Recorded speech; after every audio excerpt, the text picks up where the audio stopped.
ক্ষমা, এটা হচ্ছে আমাদের ধর্মজগতের একটা মহৎ গুণ। কারণ কি, ক্ষমা কেন করতে বলছেন ভগবান? তুমিও সম্পূর্ণভাবে নির্দোষ নও।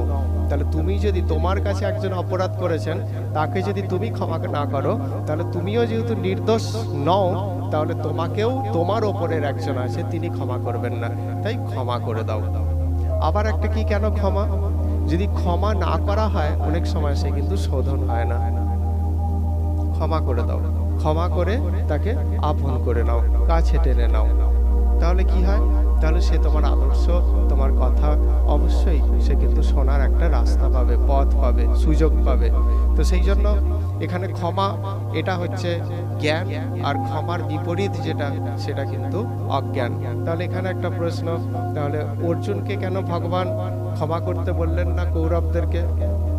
কৌরবদের ক্ষমা করতে না বলে কেন বললেন, তুমি এক্ষুনি ওদেরকে বিনষ্ট করো, যুদ্ধ করো এদের বিরুদ্ধে? কর্ণ যখন ওই তার রথের চাকা মেদিনীগ্রস্ত হয়ে গিয়েছিল, মাটিতে পুঁতে গিয়েছিল, তখন কৃষ্ণ বলছে অর্জুনকে, তুমি এক্ষুনি ওকে তীর বিদ্ধ করো, নচেত পরবর্তীকাল আর পারবে না। তখন অর্জুন বলছে, এই কি বলছো কেশব? ওর রথের চাকা মাটিতে পুঁতে গেছে, দেবে গেছে, এই অবস্থায় যুদ্ধ করা, তো এটা তো কাপুরুষের যুদ্ধ, এটা তো আমি করতে পারি না। কর্ণ এই দিক থেকে বলছে যে, হে কেশব, তুমি কি বলছো? আমি এখন আমার রথের, আমাকে একটুখানি সুযোগ দাও, আমি রথটাকে আমি তুলি, তারপর যুদ্ধ হবে, এটা অন্যায়। তখন কৃষ্ণ হাসছেন, অন্যায়? তখন বলছেন এটা অধর্ম। কর্ণ বলছেন এটা অধর্ম, কৃষ্ণ হাসছেন, অধর্ম? যখন তুমি অধর্ম করেছিলে তখন খেয়াল থাকেনি? তাহলে অধার্মিক ব্যক্তিকে অধর্ম করেই মানতে হয়। কেন বলেছিল? ক্ষমা যদি জ্ঞান হয়, তাহলে ভগবান কেন ক্ষমা করলেন না? কিছু কিছু ক্ষেত্র আছে যেখানে তারা কখনোই শোধিত হয় না, তারা কখনোই শোধন হয় না। হ্যাঁ, একটা জঙ্গিকে যদি ছেড়ে দেওয়া হয়, তাহলে সে আবার তার ডেরায় গিয়ে আবার এই চক্রান্তই করবে। যাদের শোধন হওয়ার একটা রাস্তা আছে, পথ আছে, মানসিকতা আছে, তাদেরকে ক্ষমা করে দাও, কিন্তু সকলকে নয়। এটা কিন্তু শ্রীমদ্ ভগবদ গীতার কথা, এটা কিন্তু মহাভারতের কথা। মহাভারতে কৃষ্ণ কিন্তু সবাইকে ক্ষমা করেননি, সবাইকে ক্ষমা করেননি। আরেকজনকে, যে কৃষ্ণের শুধু নিন্দা করছিলেন, শিশুপাল নিন্দা করে যাচ্ছেন, কৃষ্ণ কটা অপরাধ ক্ষমা করলেন?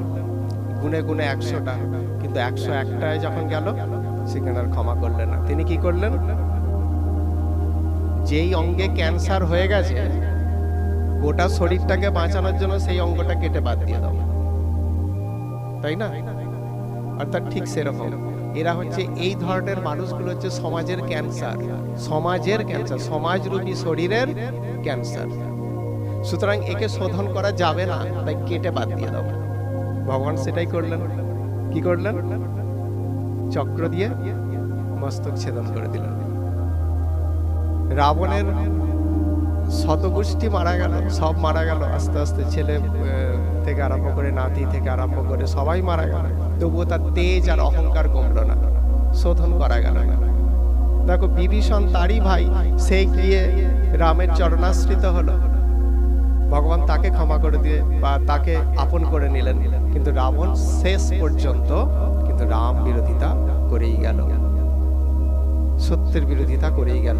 একজন সতীসাধ্যী নারীকে মানসিক দিক থেকে সে কষ্ট দিয়েই গেল। তাহলে তাকে তো আর ক্ষমা করা সাজে না, সে আবার একই কাজ করবে, তার পাপের ভান্ডার বাড়তেই থাকবে।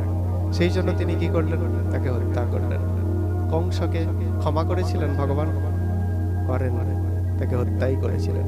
তাহলে ব্যতিক্রমগুলো আমাদের জানতে হবে, আবার যেগুলো নিয়ম সেগুলো আমাদেরকে জানতে হবে, কোন ক্ষেত্রে সেগুলো আমাকে জানতে হবে। তাহলে এখানে ক্ষমা বললেন জ্ঞান, আর ক্ষমার বিপরীতে যেটা, সেটাই হচ্ছে অজ্ঞান।